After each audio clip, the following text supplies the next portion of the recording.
Good evening. On behalf of KPCC and LAist, welcome to our Voter Game Plan virtual event series dedicated to helping you get ballot ready. I'm John Cohn. I manage live programming and events for KPCC and LAist.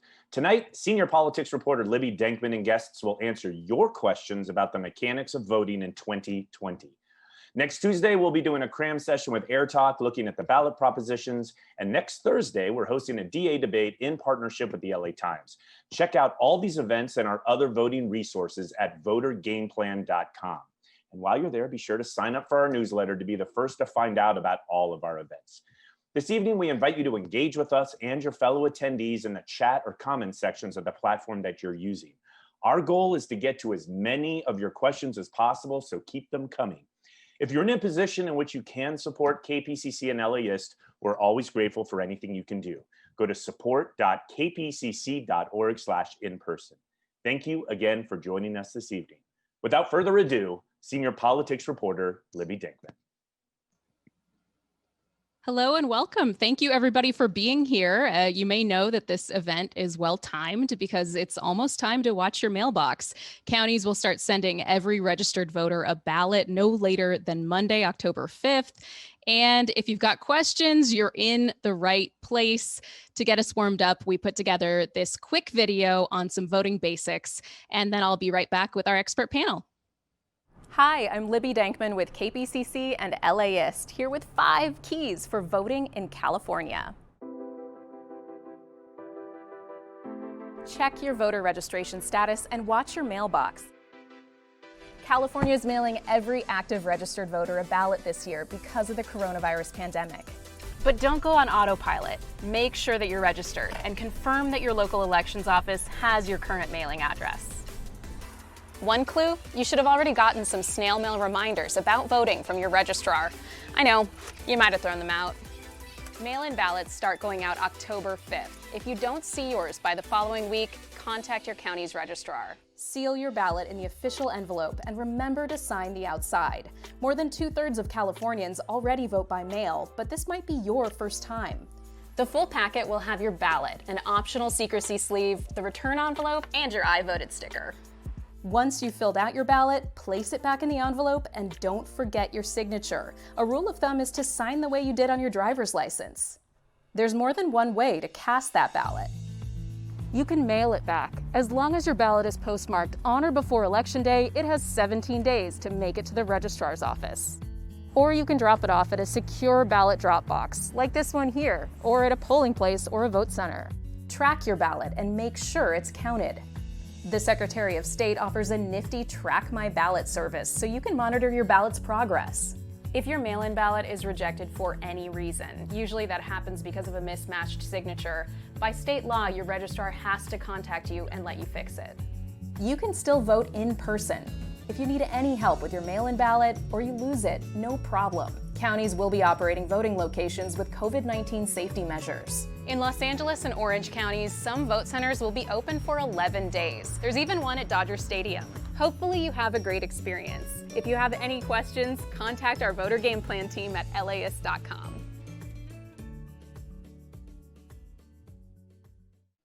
All right. The word unprecedented has really become a cliche to describe the times that we're living in, but it's accurate.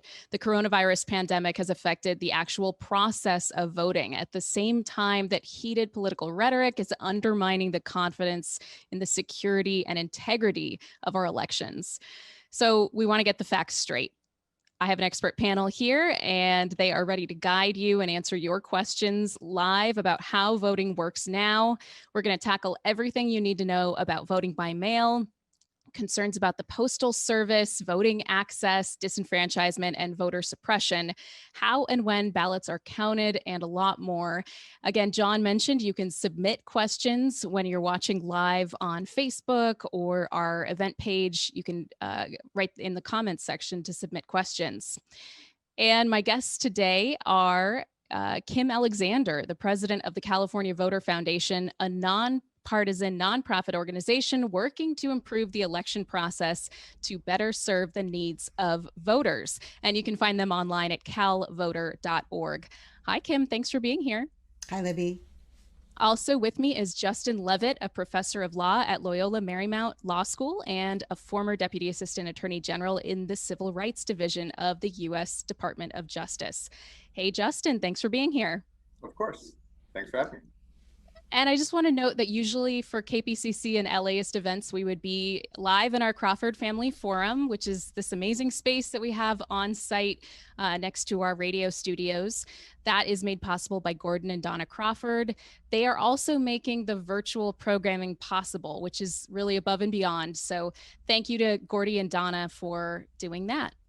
And as the questions are coming in, we're going to be taking them live. I have a few that we got ahead of the event, thanks to everybody who's submitted already. And I just want to start out with this one because I feel like with the pandemic, it's number one, top of mind is safety. And a listener wrote in to ask, what do you feel is the safest and surest way, health-wise and politically, for someone over 65 or with an immunity deficiency disorder to vote in Los Angeles? And Kim, I want to throw it to you first. What do you think when it comes to safety, health concerns? What is the best way that people can cast that ballot? Well, all California voters, as you noted, are receiving vote by mail ballots in the mail. And somebody who has health risks is going to want to take advantage of using that ballot, not only as their ballot to vote, but also to use the mail process to return their ballot. Under state law, all counties have to provide prepaid postage ballot return envelopes, so you don't have to worry about how much it weighs or getting a postage stamp. But you will want to make sure you mail it a week before the election. That's what the post office is recommending. So that would be my advice would be take advantage of the ability to return it by the mail, but also make sure you voted early to make sure it doesn't get delayed. Justin, I hear this question asker saying politically, what's the safest and surest way politically to cast a ballot? And to me, that really speaks to a certain amount of anxiety that's going on right now, leading up to this November election. Can you share your analysis of how the feeling around voting is different this time and kind of what the environment is like? Yeah. So for the first time in a very long time, we have a candidate who is talking about the safety of the process. And a lot of people are scared based on what they're hearing. For what it's worth, I agree with Kim that the safest and easiest way for somebody to vote might well be by mail. For what it's worth, the latest recommendations from the CDC are that going to vote in person is about the same hazard or risk as going to the grocery store. So if you feel comfortable going to the grocery store, you can also feel comfortable going to the polling place in person. But the most important thing is there are multiple ways for you to vote in a way that will count. And so choose whatever you think is most comfortable for you. There has been a lot more noise this cycle about the methods of voting, about the procedures for voting, and about really creating uncertainty about whether ballots cast in some ways will count. And the short answer is yes. Yes, they will. Local election officials are the ones who are in charge of the election, and they are working as hard as they can to make sure that every eligible voter who casts a ballot will have that ballot counted, however it's returned or dropped off. So to the best you can, try and tune out some of the noise about process that you're hearing from the national press or the national media. Focus on what your local election officials are telling you about how you can cast a ballot. And exactly as Kim said, if you make a plan to vote, whether you're doing it by mail or doing it in person, do it early if you can. Just jumping off of that to talk about concerns over the U.S. Postal Service. That was in the news quite a bit, especially over the last couple of months with a new Postmaster General in position and conversations about defunding the post office or having the post office run into serious financial trouble. This question asker said, the current news surrounding the necessity of funding for USPS is deeply concerning, and I have very little confidence in the ability for Congress and President Trump to solve this. So then what actually happens if USPS receives no help from the government? What are the real life implications on our elections? Justin, do you want to take this one? I see you nodding. What's going on with USPS and the safety of elections? Yeah, it's another great question, and one that has really long-term consequences for how we give and receive not only information, but packages and medication and really important checks, and a lot of things that people depend on. So I hear the question. The question's a really good one about politicization at the post office and about sustaining the post office. The good news is that occasionally, when government officials hear a lot of people get very upset about something, they actually change course. And it doesn't hurt to have a lot of lawyers making sure that happens too. So there were a lot of politicized changes to the practices at the post office. The first line of defense, I should say, the postal workers themselves, because an awful lot of them said, heck no, I took this job to deliver the mail. I've been delivering the mail to these people for all of my career. And they continued to find ways to get around some of the changes in order to make sure that the mail got through for some really important deliveries. The second thing is that there was immense public pressure on the politically appointed postmaster with some pretty serious conflicts of interest in running the post office. And he actually backtracked. He said that we're not out of the woods yet for permanent changes, but with respect to the coming election, he said he wouldn't implement any of the changes for the coming election. And third, a bunch of lawyers sued in a bunch of places. I think we're up to 4 court orders now demanding that the Postmaster General follow through on his promise to not change practices before the election. So people should be pretty confident that the post office can handle it before the election. Afterward, there is still plenty of need to organize, in part to save the Postal Service. That's a much bigger political question. Yeah. But as far as the ballots are concerned, they got this. Just as one example, in the Christmas week, the post office handles far more mail than it ever does during any given week of the election cycle. So they're used to handling the volume. They can handle the volume. The political interference for now has been pushed back. There's a lot of reason for concern after the election about keeping that momentum going. Kim, and did you want to add anything, especially about California and the time that they allow ballots to arrive, things like that are really different here, right, than other parts of the country? Yeah, well, the thing I wanted to follow up on Justin's comments is that regardless of who is the U.S. postmaster or what's going on with the Postal Service, historically, LA County has taken a considerable amount of time to get their ballots out because they have so many voters. And in March, they had 2.2 million vote by mail voters. This time they have over 5 million voters they're mailing ballots out to. So although October 5th is the first day ballots are going to go out, it's not the last day.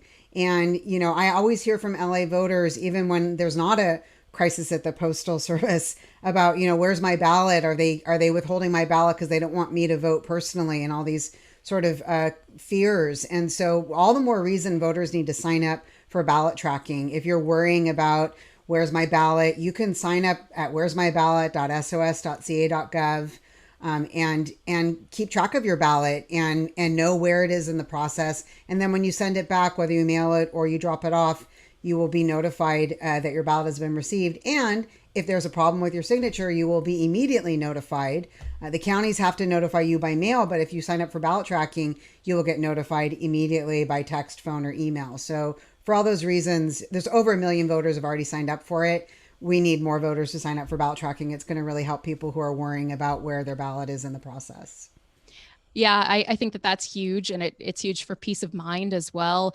I wanted to make the note that in California, ballots can arrive 17 days after Election Day, as long as they're postmarked on or before Election Day. And that's a new rule that they also instituted because of the COVID circumstances. So in terms of the ballot arrival after Election Day that a lot of different states are looking at, California has a pretty nice big cushion. So hopefully we do.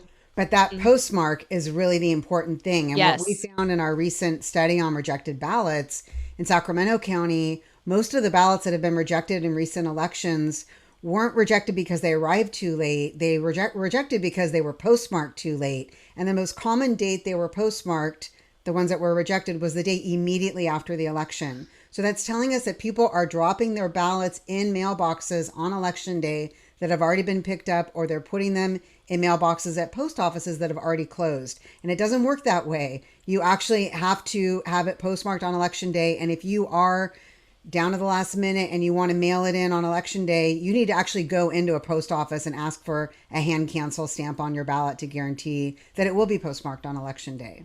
And That's nobody has huge. to be in that position either. So, I understand the incentive. My students do all of their assignments on the last day. We all do all of our taxes on April 15th. I am entirely sure that I'm not the only person shopping for flowers on Valentine's Day. But we don't have to be doing that. The ballots are going to be heading out this coming week. We should be getting them in the mail the week after. That's plenty of time to be able to fill them out and to return them however you want to return them. Lots of ways to do that too, well before election day itself. So Kim's absolutely right. Do yourself a favor. Don't put yourself in the position of having to figure out where you're dropping it off on election day. As long as you get it back in the system before then, you'll be fine. Yeah, definitely. Many ways to cast that ballot, as you mentioned, the ballot drop boxes that are going to be across the county. We had a question that came in. Actually, our first question was, how many in Los Angeles County? And is there a tool to find the ones near me? Those drop boxes, there will be about 400 across the county, but we don't have the locations announced quite yet. But you'll see many public libraries already have them outside. They're kind of yellow and blue boxes. And so as you're driving around, you might have already seen some in your community, but we will be blasting out all the locations for every Dropbox as soon as we get that. And we've been told by the registrar that that will happen next week. So the next question I want to go to is also related to voting by mail. And this is a very COVID specific topic. And that is a question asker who says, like many Californians, I am pandemicking out of state where we are able to work from home with the support of grandparents, providing childcare. As we are still California residents and registered to vote by mail, we expected our ballots would be forwarded with the rest of our mail. However, I recently heard from someone that ballots are not forwarded, and instead we need to register as an absentee voter. It's very hard to find a solid answer, so any guidance you can provide. And they go on to say that the election is very important. Now, Kim, I think that there is some confusion here about the absentee vote by mail. Is that the same thing? What is this voter, do you think, referring to? And can you help them with any guidance? Well, it is the same thing to be a vote by mail voter and to be an absentee voter. What I think this voter needs to do is update their registration and change their mailing address to the place where they're currently living. And they are correct. Ballots are not forwarded, unlike other mail. So there is plenty of time to update your registration. You go to registertovote.ca.gov and put in your current address in California as your voting address. But there's also a place where you can enter your mailing address, and that's where you can have your ballot sent to you.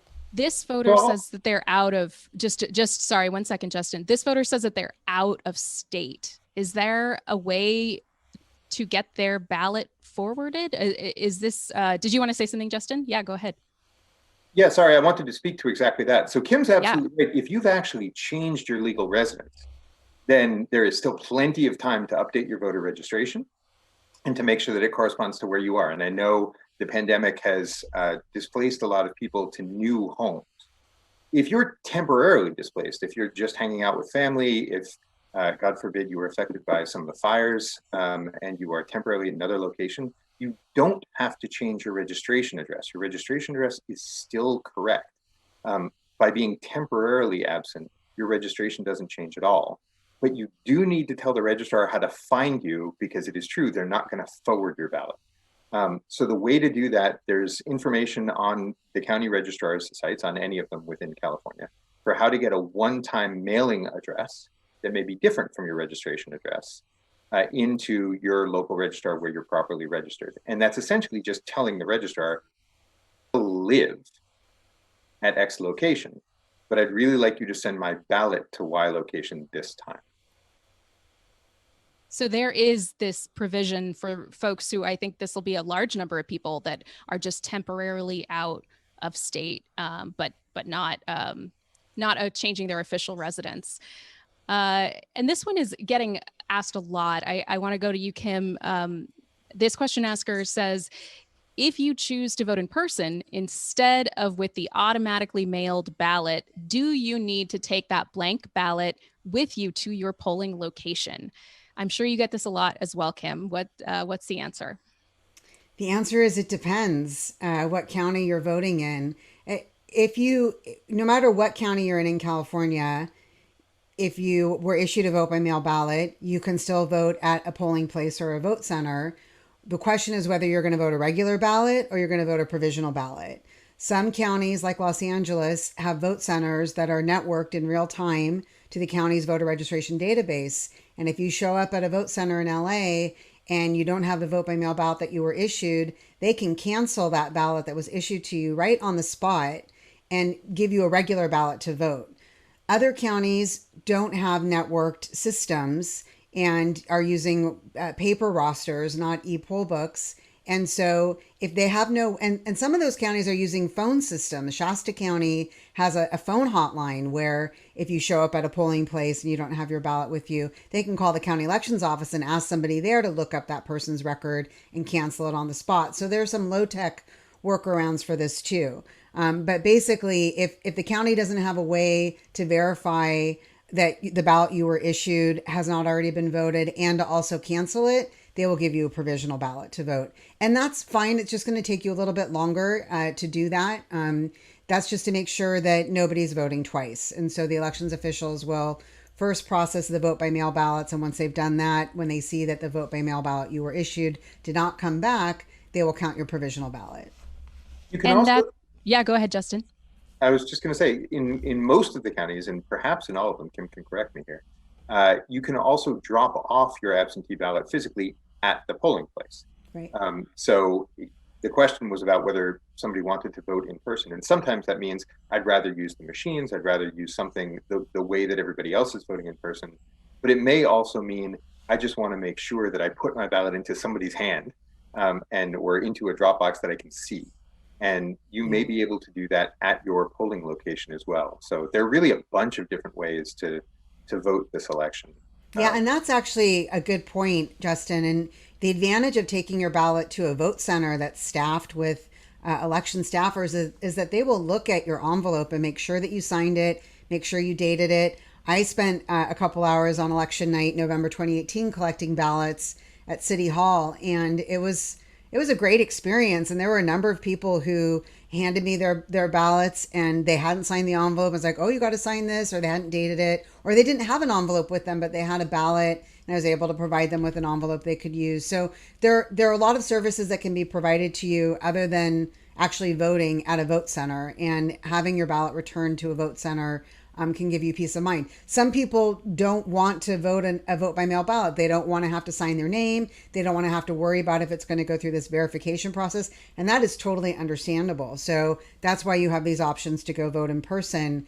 I was in LA on March 2nd and, then watched very closely the news on March 3rd and saw the enormous lines and wait times that voters were experiencing there. And I know the county has worked very hard to try to correct those problems. But given that it's a presidential election and we're expecting a huge turnout, and we know despite all the things Justin and I are going to tell you that people are going to wait to the last minute, and you have also same-day conditional registration going on at vote centers, which is time-consuming. All that adds up to lines and wait times. And with social distancing, those lines are going to look very long and maybe discourage people. So that's why, we really want as many people as possible to utilize the vote by mail ballot to free up that space and that time for the people who are Justin's students, maybe we're going to wait to the last minute. Oh, that's quite an accusation there, Kim. Just really quickly, I wanted to reiterate that Kim talking about it depends on whether you should bring your ballot in to vote in person, depending on what county you're in. For example, for our listener area, our radio listenership area, Orange County and LA County are ones with e-poll books where they can void your mail-in ballot without having it physically with you. So you don't technically have to bring in your mail-in ballot if you choose to vote in person.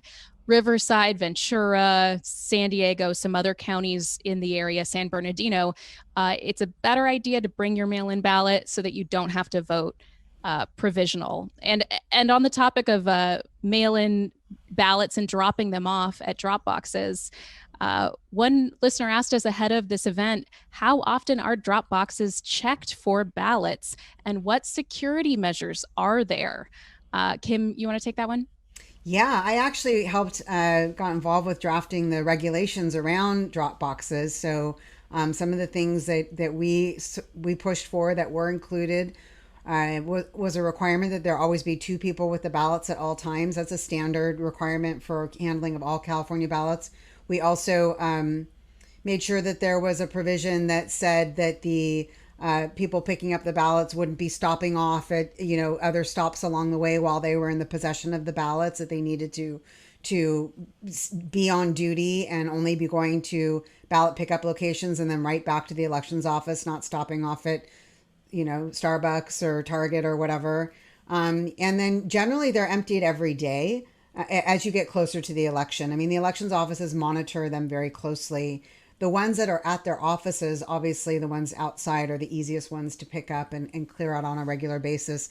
But it does take a lot of staff time to go around the counties, especially a county as big as LA with as many drop sites, and pick up those ballots. So voters, if they do see that a box, and we did have this happen in Sacramento where the box got really full at the county elections office over a long weekend, and the media came out and did stories about it, and they never let that happen again. So, you can also be responsive to your county elections office if you see a problem. We also had a question coming in about drop boxes, asking, am I allowed to drop off other people's ballots at a polling location for them?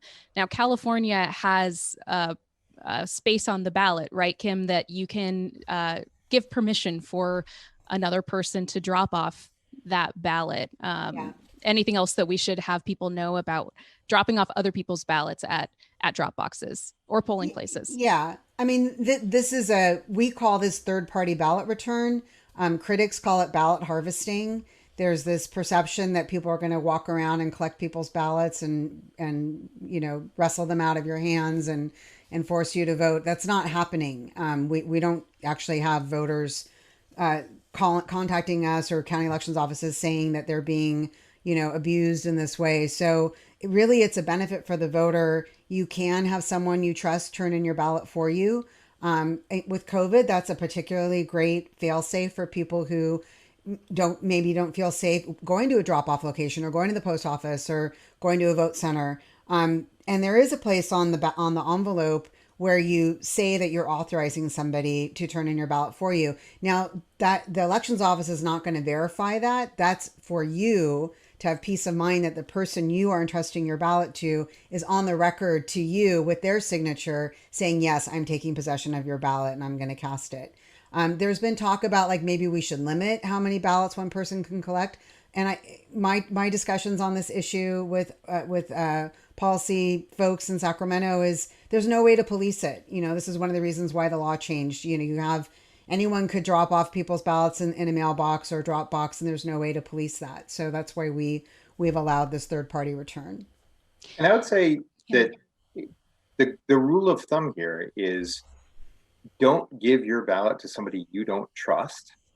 But if you trust the person with your ballot, it's fine to give them your ballot and have them drop it off, exactly as Kim said. The one thing that I do want to make sure everybody knows is that you have to sign your ballot. So if you're giving your ballot to somebody else, they can't sign for you when they drop it off. Make sure that your ballot is complete with your signature on it before you actually give it to them, because once it's out of your hands, that's what has to go into the election officials. That's what they're going to evaluate. That's what they're going to count. A lot of questions about ballot drop box security. One of our live question askers just said, we mentioned security, and they're saying, how are they secured? How do you ensure that they won't be vandalized or somebody won't be able to steal the ballots on the inside? I did check in with the Registrar of Voters in Orange County right before this event about the ways that they empty the vote by mail ballot drop box. And Neil Kelly, Orange County Registrar of Voters, told me that he does not release that information, and he does not release information about how the boxes are monitored because of security reasons. Anything you want to add to that, Kim, about potential for vandalizing of the boxes or any, stealing of ballots from boxes? Because again, Neil Kelly told me that it was like a very serious security practice of theirs to not release the routes that people take or the ways that the boxes are monitored. Yeah, I mean, we have not had those incidences thus far, and we've had a lot of use of Dropboxes in California for many years, even long before the Voters' Choice Act was implemented, starting in 2018. We also don't see vandalism of U.S. mailboxes, so it's the kind of same thing. Like, yeah, there's the possibility that this could happen, but is it probable? Not likely. Now, we do have this concern right now with this election with the president calling on, poll watchers and poll monitors and a lot of questions around that. So that may raise some concerns that we need to pay attention to. But most of these boxes are located in well-lit public places. In Sacramento, a lot of them are inside government buildings. So they close at 5 p.m. There's no way people can vandalize them. The exterior drop boxes are very secure. Many of them are on county government property, and so that have security patrol and lighting. So I hope, I don't expect to see a problem there, but I think the county election officials will be monitoring it very closely. Yeah, I agree with that. And just to give people a sense of what these are like, I think Kim's analogy of the U.S. mail post boxes are the right analogy. This isn't just a cardboard box that people are going to be throwing their ballots into. If you see them on the street, they're big, they're bulky, they're easy to put your ballot into, but really hard to get anything out of. And that's the way they're designed. They're designed for exactly that purpose. Great. Again, just an example of people's feelings about this election and how important it is to secure the vote. I'm appreciating everybody who's joined us today. I just want to reset by introducing my guests. I'm Libby Denkman, the senior politics reporter at KPCC and LAist. Kim Alexander is here with me, president of the California Voter Foundation, a nonpartisan nonprofit organization that works to improve the voting process and the election process. And Justin Levitt is also here, professor of law at Loyola Marymount Law School and a former deputy assistant attorney general in the Civil Rights Division of the U.S. Department of Justice. Now, Kim gave me a perfect segue into the next set of questions, which involves voter intimidation and election observers, because during the presidential debate earlier this week, we heard the president exhort his followers to show up and watch polling places and watch voting very carefully.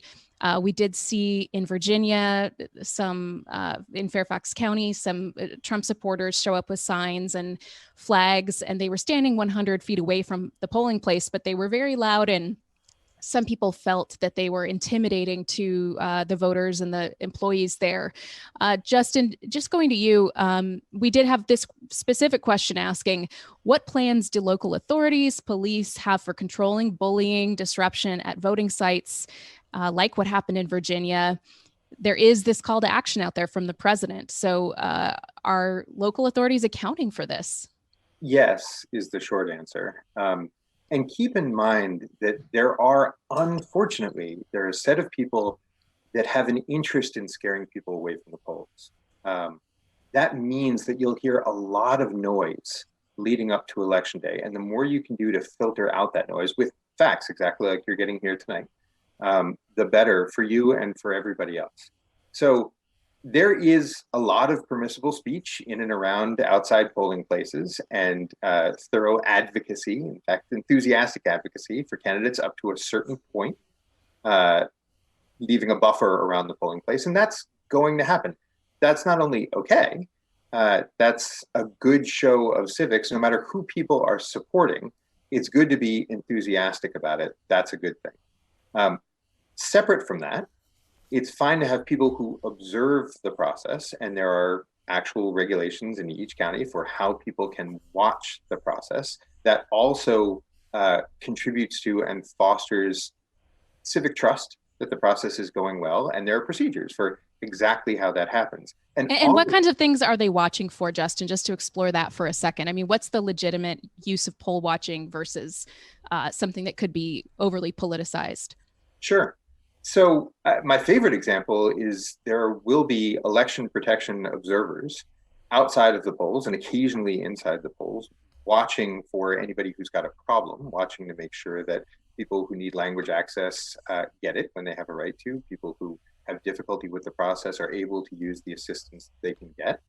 There are also plenty of people who want to just see, make sure with their own eyes that there's not rampant busloads of fraud going on. They're very bored usually throughout all of election day when they see how the process works. It's small d democracy, and a lot of people trying very hard to make the process run right.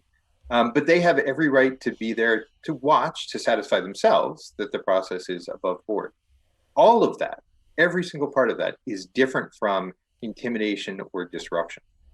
Intimidation and disruption can be both a federal problem and a local one. And election officials are very much in touch with not only their own staff and their own poll workers at the polls, but where necessary, law enforcement, to be able to resolve real disruption or intimidation in the way that results in the least disruption to voters. And believe me, that's tricky, and election officials know that it's tricky. So here too, just like Kim discussed, they don't like to talk about security arrangements for exactly how they check the Dropboxes. They don't like to talk about exactly what the contingency plans are. But their goal is to make sure that voting is as safe and smooth as possible for everybody. And they are not only empowered, but particularly eager to cut disruption off at the bud where it exists. So vigorous civic participation, thumbs up. You probably will see it. You might well see it. Don't be disturbed by it, and don't be disturbed by noise that you might hear sort of in the national press. Disruption and intimidation, they'll take care of that quickly to make sure that it's not a problem for voters later in the day. And Kim, is there anything you want to add to that? I know that the registrars and the Secretary of State have hotlines, and we have those shared on the Voter Game Plan, votergameplan.com. And also, of course, Cal Voter Foundation has information about that on their website as well, about the number or the email that you can use the day of the election or when you do go to vote to report those problems if you see anything. Anything else you want to mention about voter intimidation or the poll watcher issue that folks are talking about right now? Well, I mean, I worry about a lot of things, I'll be honest. And when I heard that in the debate, it did make me concerned about maybe not so much in California because we're not a presidential battleground state, but in other states where it could be very close. We had a situation in California a couple years ago where there was a shooting at a voting site in LA, and I was very impressed with how quickly the registrar of voters responded to that. As I recall, they shut down the site. They put up a sign. They told voters to go to another nearby voting site. They got a news alert out immediately. The word got out on social media very quickly. So it was a tragedy, but it was handled very promptly and very professionally. And I have confidence election officials will do that. I really also just want to encourage your listeners to be patient and sympathetic with their election staff and county registrars of voters. They are working under enormous pressure with stretched resources. They also are in the middle of a pandemic and dealing with their own family challenges and living situation challenges. And so they're all working very hard right now, and they're stressed out too. So, when you go and vote or you have interactions with your elections officials, please be kind and give them a break and support them. I'll go one step further. Be them.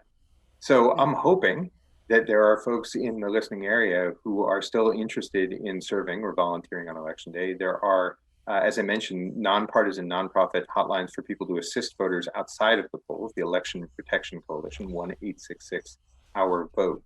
But in addition to that, I know full well that LA County and many of the other counties around are still recruiting poll workers, election officials who are able to work not only election day, but in the days leading up to election day.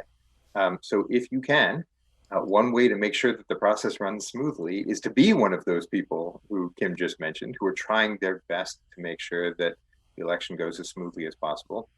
It is a tremendous public service. And I'll tell you what, it is. I've served as a poll worker, and I've served. Loyola is actually putting 100 students out into the polls in LA County and encouraging all of the schools around to do the same.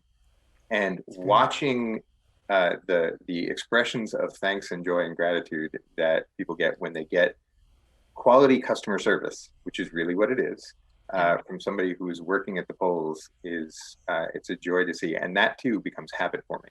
People do. I just did some reporting, Justin, on the ballot, the response from colleges for poll workers, especially in Los Angeles. In Los Angeles area, colleges are really stepping up. They've blown through their recruitment goals for that for college students. So it's just so cool to see that Gen Z is stepping up and interested in doing that.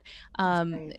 We are getting a lot of questions about signatures, and Kim, you are all over that, because I know at the California Voter Foundation, you've done a lot of research into what makes the signature get rejected. And this person specifically is asking, what's the best way to help ensure that an elderly person's ballot is not rejected if their signature doesn't match the signature on file for their mail-in ballot? That's a fear that a lot of folks have. They might not remember what they had on file. Do you have any recommendations for this person? Well, a lot of people have registered to vote online at this point, or have had their registration updated through the DMV. And if you're in that situation, then the signature on your driver's license is your voter registration signature, and you can make your ballot envelope signature look like that signature. You also can go online and check your past ballots that you've signed, the envelopes, and we'll check your voter record to see if your past ballots were counted or rejected. That's available on the Secretary of State's website. So those are some tools. You can also register again online or with the paper form. And I even recommend taking a picture of your signature if you are filling out a paper form and keeping that on record for yourself. If you really are unable to sign because you've recently had a stroke or something like that, there are provisions where you can have somebody witness your mark and then they sign. And so there is a space on the vote by mail return envelope for doing that too. I also want to give a shout out to Kim's efforts and others to make sure that if ever there is a signature mismatch, if the registrar thinks that your signature is not your signature, as Kim mentioned a little bit earlier, they have the responsibility to tell you and to give you a chance to fix it. So you don't have, it's not a one-shot thing. You want to get it right the first time if you can. And you want to put something in their hands that matches what you've already got on file. But if for some reason that doesn't work, there's a safety net. That's also, law. The registrar has to contact voters if there's any problem with the signature. Sorry, go ahead, Kim. Yeah, they do. And that was thanks to a lawsuit the ACLU filed back in 2017 that helped lead to that change in the law. And other states now have that too. Another important thing that just happened like this week is something that we've been waiting for a while, is the Secretary of State and the Office of Administrative Law just enacted emergency signature verification regulations that will standardize the signature verification process in all 58 counties. So that's going to make sure that voters are treated more equally, between counties and how their signatures are verified. LA County, if you look at their signature rejection rate, it's actually pretty low. Most counties, they want to make sure that they can count as many ballots as possible, and they can go into your file and look at any signature that you've ever provided, not just your last signature. So they're going to try to get your ballot counted and be able to verify your signature. I don't want people to stress out about that too much. They do quite a lot of work to make that happen. Just a quick note, somebody asking when early in-person voting in LA County starts. That's October 24th. That is the start of the 11-day in-person voting period for LA County. That's the Saturday before Election Day. So you have 2 full weekends to vote before Tuesday, November 3rd. And those locations should be out here in the next week or so, and we'll be sharing those as well. But Dodger Stadium, Staples Center, a lot of Pomona Fairplex, there's so many major sporting venues that have stepped up to be vote centers. And then there will be ones in your local areas as well if it's not very, if it's not convenient to go to Dodger Stadium. And my editor is making a good note here that not all the locations will be open for the 11-day period. That's just when the first locations open. Right. The majority are opening that second weekend. But if you really are motivated and you want to vote in person as early as possible, October 24th is when you can start doing that in LA and Orange County. And I'll say that Kim mentioned before the primaries. And the fact that there were, in fact, lines at the primaries, but that's in part because relatively few people took advantage of the full scope of the early voting period during the primaries. So Loyola Marymount did a survey, and the people who voted before, I think it was noon on election day, had overall a really great experience voting in person. Starting in the afternoon during the primaries, the lines started to pick up and the experience got less good across the board. Some people still had a great time. Some people really did not. But for everybody who voted before noon on election day, the process was really smooth. People really liked it. They liked engaging with some of the new voting machines. And so I encourage people, we've been saying it over and over and over, but I'll encourage it again. If you can go, even as early as the first sites open October 24th, try to do that. And if you can't, if there's one that's really close to you that you're dying to go to instead, then try going on the 30th or the 31st or the 1st or the 2nd before it gets November 3rd. Yeah, definitely. I think that there was that phenomenon in the primary where California mattered, for the first time in a long time in the primary process.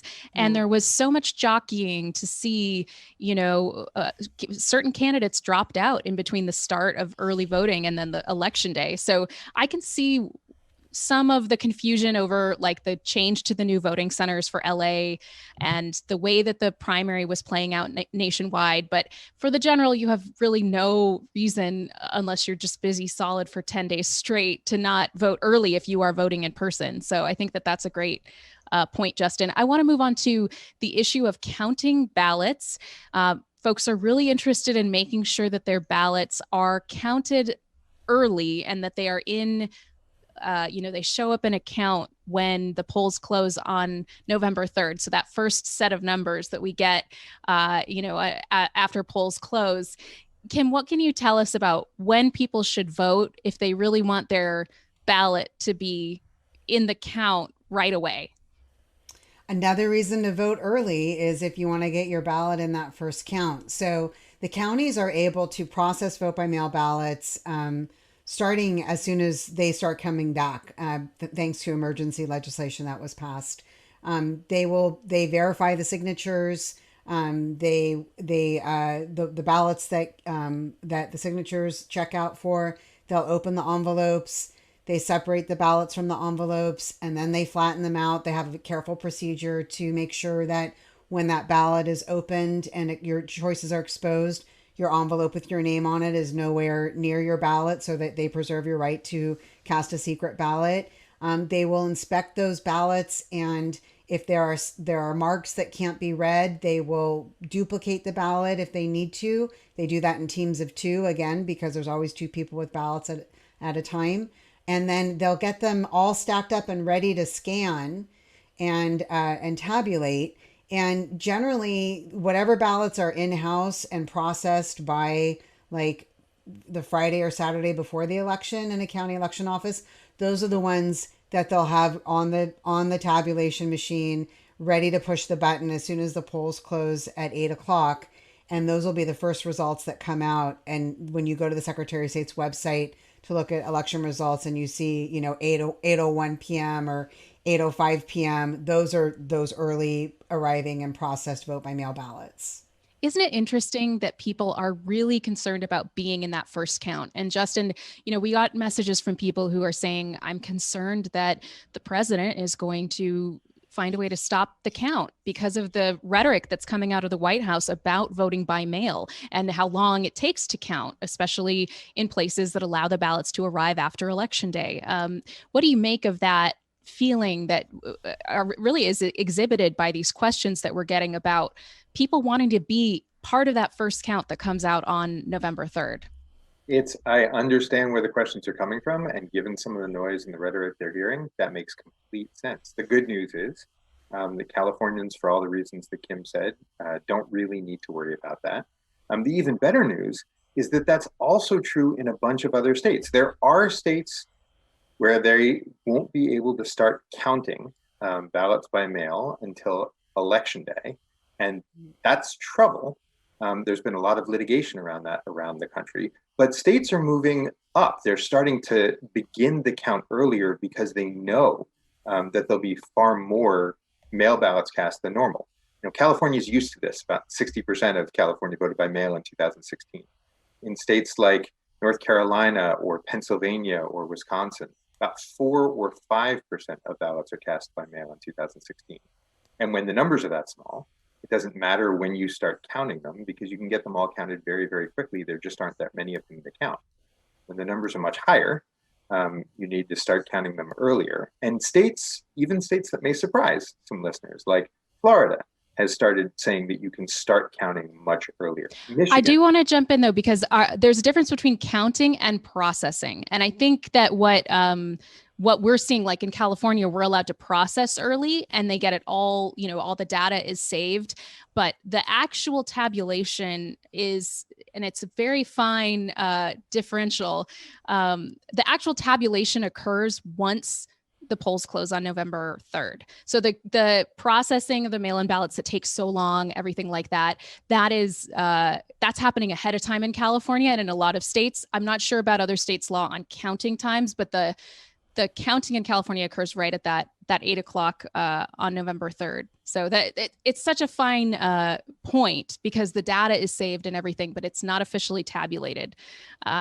Sorry, go ahead. No, that's a really good clarification, Libby. That's exactly right. But I think to your point, what people are worried about, the thing that takes the time isn't the tabulation that you just pointed out. It's the ability to process every ballot to make sure that the I's are dotted, the T's are crossed, that the person who's supposed to be voting is voting. It's all the security measures that Kim just talked about. And that's the time that some states, including some surprising ones, are giving themselves a little bit more time before election day for. Yeah. So that's a good thing.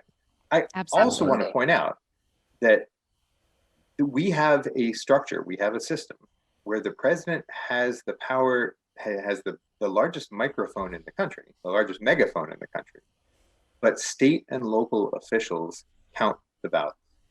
And that's really important. I understand that people are really concerned based on what the president is saying, that in some places there may be jeopardy to counting mail ballots or something like that. But the important part is he doesn't have control over that process, not even a little bit. That's really up to local officials first, and then processing up to state officials. And so far across the board, officials who are Republican and Democrat and neither have all expressed a very real and very sincere and very consistent, frankly, with prior years, commitment to make sure that if ballots are cast by eligible voters, that they will be counted no matter how they arrive. And that, I think, it's completely understandable that people are freaked out by some of the messaging coming from the White House. I think it's important to focus on who's actually doing the hard work that Kim mentioned before of processing the ballots and making sure that we have a fair tally. And those are offices that have a pretty good track record of making sure that if you're eligible, that the ballot will count, or that they'll do their best.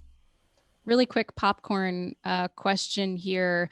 We got a question about how the registrar will contact you if your signature doesn't match. Kim, how will the registrar reach out if there is a problem with matching your signature on your mail-in ballot?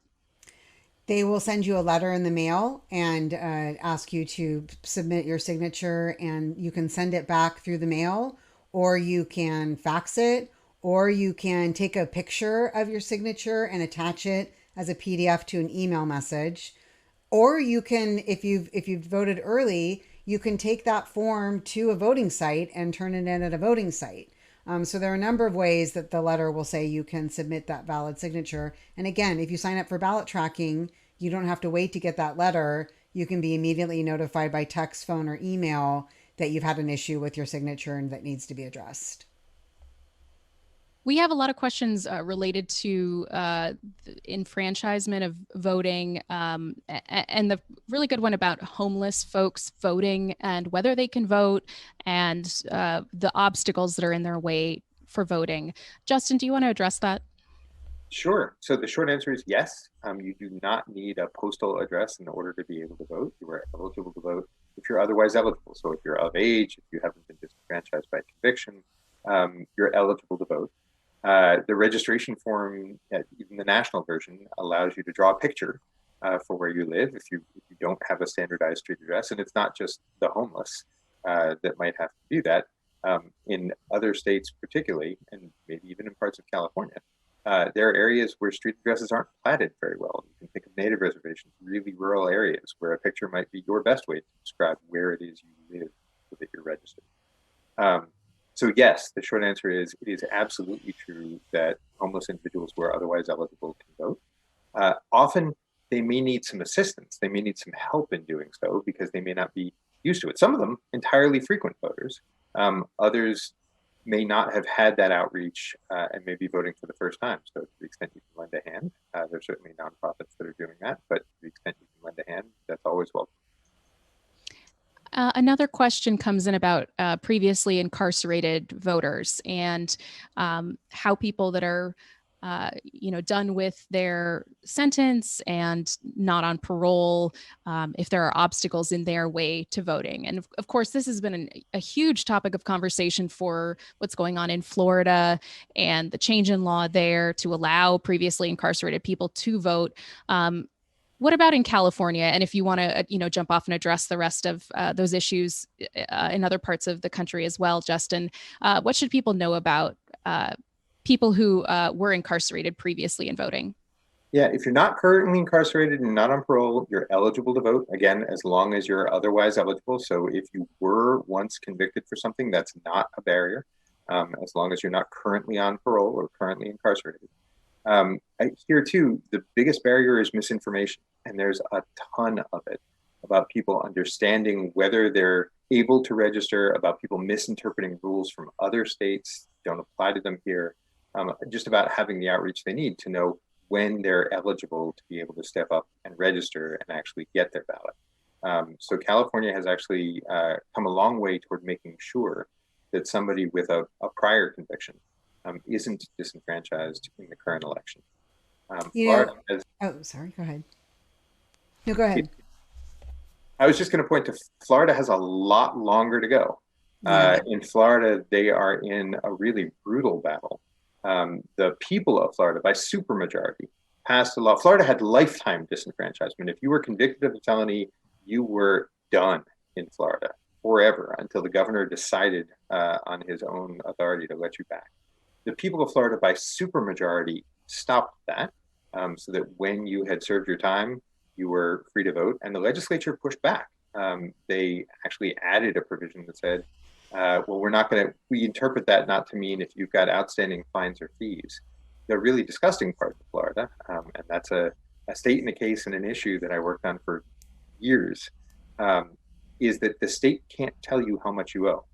So there are people who are no longer serving time, who are free of any supervision, who only have to pay back fines, who desperately want to vote, who ask the state, okay, what do I have to pay you in order to get off this list, in order to vote again? And the state can't tell them what they owe. There are a number of nonprofits, including the Florida Rights Restoration Coalition, that are collecting donations to help people pay off their fines and fees as another way of giving voice to the people's will against what the legislature there has done. Thankfully, California is in a lot better position than that. And here we've actually smoothed the path quite a bit. The most important barrier, I think, is misinformation. And Kim, you wanted to add something there? Yeah, I was just going to share a story about, one of my colleagues, Whitney Quisenberry, who works with the Center for Civic Design. She was involved in helping to rewrite California's Bill of Rights, Voters' Bill of Rights. And they made an effort to rewrite it in plain language, which is a really important movement in the voter advocacy world and in other worlds too. And they were testing the language with a group of folks, and there was a gentleman who had been previously incarcerated, and he read the revised language and said, "This says I can vote." She said, "Yeah, you can vote," and he's like, "I didn't know I could vote." And so it was a successful rewrite, and that's what's in the California Voter Guide that everybody's getting. So it does make a big difference. And And ACLU here in California does quite a bit of work helping people who are previously incarcerated become registered. And there's the voter guide. And also Alameda County is doing some great work in their with their community to bring people into the voter rolls too. I was very excited. I got my voter guide today in the mail. I'm sure a lot of other people are getting theirs as well soon, and their sample ballots. Well, you guys, this is our hour, and we have had so many great questions from everybody coming in. And I want to thank everybody tuning in on Facebook and on our event page. This has been a really informative hour, and thank you so much to my guests, Justin Levitt with Loyola Marymount School of Law and Kim Alexander with the California Voter Foundation. Just last thoughts here that you want to leave people with. Justin, I'll go to you first. As ballots are about to drop in California, make a plan. It's that simple. Check your registration, figure out whether you're going to vote by mail or in person, and figure out exactly when. Don't leave it to chance. Don't say I'll get around to it. Make a plan. Plan doesn't have to be more complicated than figuring out what you want to order for dinner before you're at the front of the line or before the waiter's standing there tapping on a pad. But actually tell yourself, here's exactly how and exactly when, and then do it, and do it early. Your vote matters, and not just for president. There's lots on the ballot. That voter guide is thick. And every single one of those races matters. So we're overjoyed that you're interested in participating and really want to find out the nuts and bolts about how. Now put it in action, and then get everybody you know to do the same. All right, I'm fired up. Kim, any last thoughts here to wrap up our hour of learning how and where's and the way to secure your vote? What are you thinking about? My message is don't despair and be positive, because there are a lot of things going on that are designed to try to cause people to lose hope and to be scared and be worried. And yes, there are things to worry about, but ultimately we are very lucky to be California voters. We are in good hands. We have a secure system. California Voter Foundation has a new fun song to help motivate you to vote and help you get prepared to vote. We have social media graphics. Other people are doing fun stuff. So try to focus on that and motivate other people to vote, because that's really what's going to make a difference is if we can stay positive, not let the people trying to discourage us from voting get the better of us. And actually, if Tony can maybe bring up a little bit of that song while I'm kind of reading the credits here at the end of the event, we have that song handy here. Awesome. I want to thank again Kim Alexander, who plays a mean ukulele on the song and is the president of the California Voter Foundation, Justin Levitt with Loyola Marymount School of Law. Please, check into our voting resources at the Voter Game Plan, and you can find that on LAist.com or votergameplan.com. And next week we have an Air Talk ballot cram session on Tuesday to look into all those propositions that are going to be on your ballot, 12 propositions. And then on Thursday of next week, the Los Angeles District Attorney debate that we are co-hosting with the Los Angeles Times. That's Thursday of next week. Please tune into that. That's a huge race. As Justin was mentioning, local races are really big right now.